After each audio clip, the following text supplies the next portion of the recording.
Okay, so this is David with Longboard Technology, and today I'm going to be looking at the effect of bushing seat thickness on the performance of a truck. So to help me with this, I brought along my incredible cardboard truck model of science, and what we've got going on here is we have the kingpin, this long thing in the center right here, it goes up and down. At the top of the kingpin we have the kingpin nut, which is right there, and then right here, this little flange there, that's the nylock sticking out of the kingpin nut. We've got the cupped washer right here, and the cupped washer is hugging the yellow bushings, which are right here. So we also have the hanger cross section showing us the bushing seats. So the bushing seat is the surface that the bushing interacts with, that it's pushed into, and that it has to conform to as the truck pivots, which provides the resistance of the truck. So how the bushing seat works, or how the hanger works, is the hanger, of course, pivots around, but it actually pivots around the center of the bushing seat, directly between, right in the middle between the two bushings. And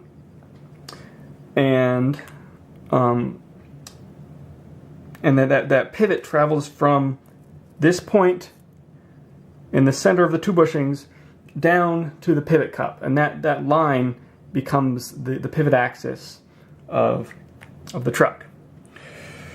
So let's see. So what we have here is, so as I lean the deck, and I'll lean it up to 20 degrees, what happens is it compresses the bushing up here and it decompresses the bushing over here.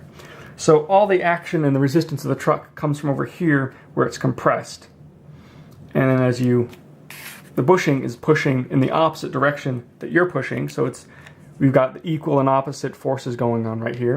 And as you release your compressive force, the bushing still has its opposite force, which pushes the hanger back to straight. So this is modeling a fairly typical bushing seat where they try to make it very thin. And the reason to make it very thin is because of this rotating action. So what happens if you make a thicker bushing seat, like this one right here, is something quite interesting.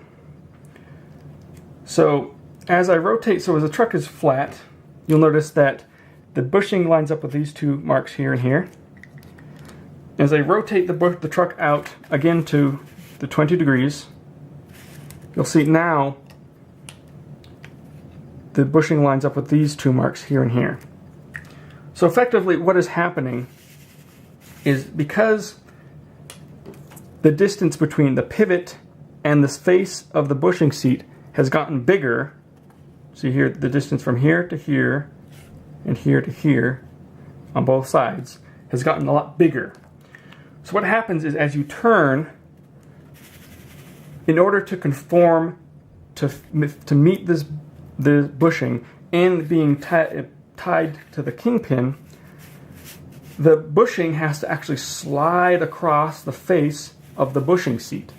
And this can create a lot of friction, and in general it is considered to make the performance of the bushing degraded.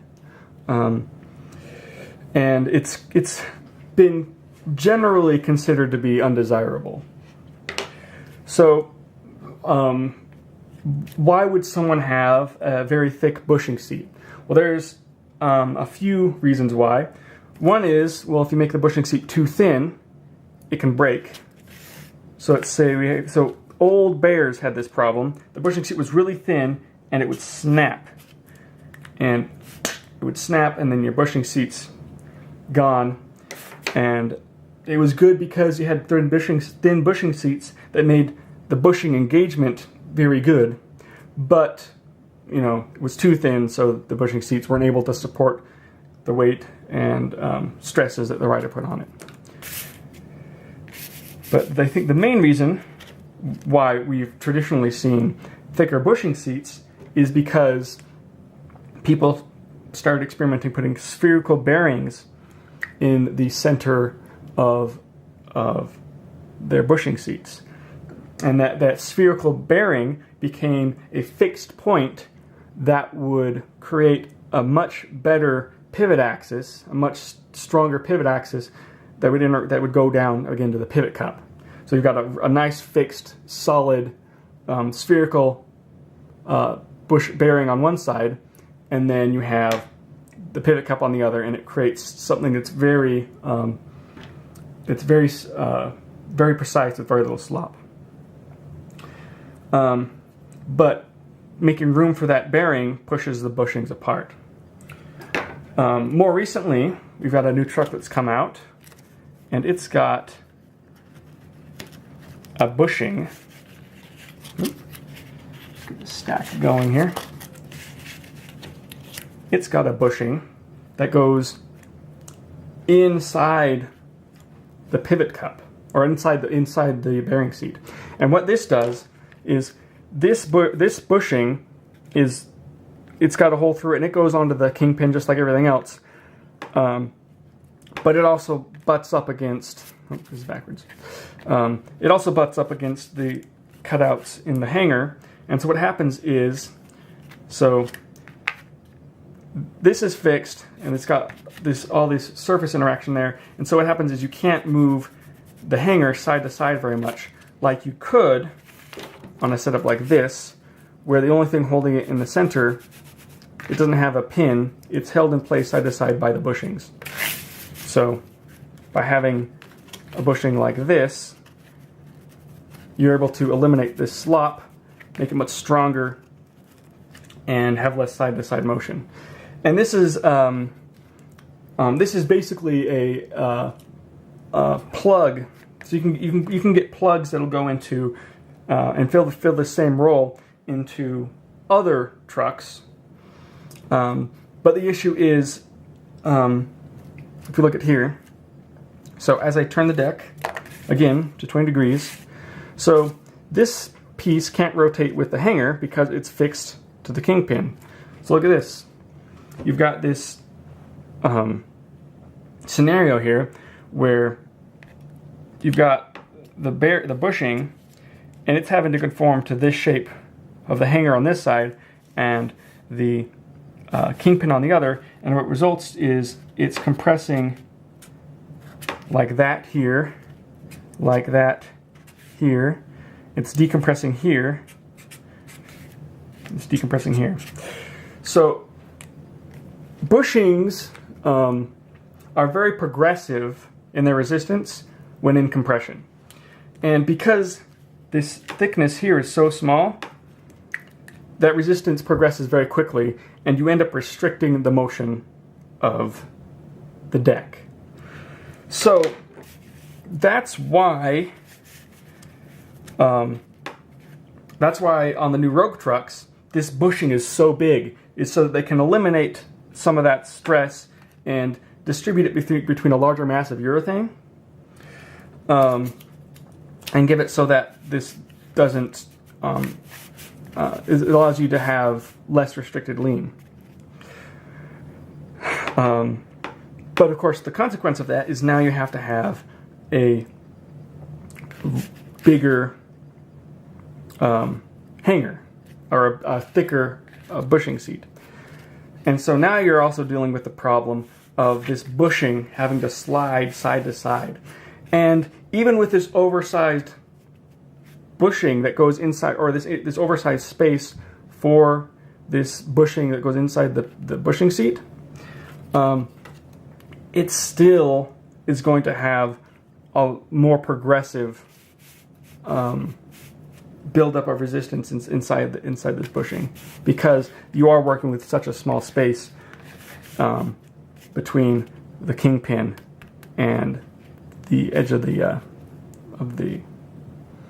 space inside the bushing seat for it. So what does that mean? I'm not completely sure. I haven't had the chance to ride the trucks yet, and I probably won't because they're quite expensive. So the effect on the riding, that would be a lot of speculation. But going by the theory, we can expect it to be a little more restrictive than another type of truck that has very big open bushing seats. So typically when people think of the bushing seats, they think about the distance that the bushing is able to slide around in. So, and the Rouge trucks essentially don't have the bushing seats. They're very large. But part of that is because the bushing needs to slide side to side. So it needs a lot more larger space. So, I mean, it should have the space it needs to slide around, so it shouldn't be restrictive on the bushing, but there's still a lot going on. So, to just do a quick overview, look back at here, the reason why people generally go with very thin bushing seats is because it allows you to have a very tight bushing seat on the sides that doesn't need to allow for a lot of room for side-to-side motion, and that doesn't have to have the bushing sliding around very much. And the goal of that is to have a better performing bushing. So, there we go. My incredible longboard truck model of science, and this is Longboard Technology, over and out.